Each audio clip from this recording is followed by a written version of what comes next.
ప్రకాశం జిల్లా తర్లుపాడు మండలంలోని కలుజువలపాడు గ్రామంలో రెవెన్యూ సదస్సు నిర్వహించారు.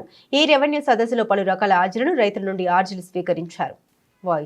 ఈ సందర్భంగా మండల తహసీల్దార్ యు విజయభాస్కర్ మాట్లాడారు. భూ సమస్యలు, భూ వివాదాలు పరిష్కరించడానికి ప్రభుత్వం ప్రత్యేకంగా రెవెన్యూ సదస్సులు నిర్వహిస్తున్నట్లు గుర్తు చేశారు.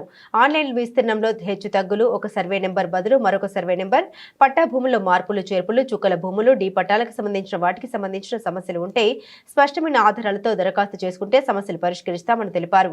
ఇక్కడ పరిష్కారం కాని వాటిని ఉన్నత అధికారుల దృష్టికి తీసుకుపోయి సమస్యలు పరిష్కరిస్తామని రైతులకు హామీ ఇచ్చారు. అనంతరం గ్రామంలోని ఎస్సీ పాలెంలో తహసీల్దార్ పర్యటించి తర్వాత గత వైసీపీ ప్రభుత్వంలో జగనన్న కాలనీలో ఆ గ్రామంలోని 3 కుటుంబాలకు ఫ్లాట్ నెంబర్ 72, 73, 74 కేటాయించి పట్టాలు మంజూరు చేశారు. అయితే జగనన్న కాలనీ వాసులు ఈ పట్టాదారుల్ని అక్కడ ఇల్లు కట్టుకోనివ్వకుండా స్థలాన్ని కబ్జా చేశారు. 72 ప్లాట్లు ఏకంగా ఒక ఇంటిని నిర్మించేశారు. విషయం తెలుసుకున్న తహసీల్దార్ కాలనీలో పర్యటించి అక్రమదారులకు నోటీసులు ఇచ్చి తొలగించాలని అధికారులకు సూచించారు.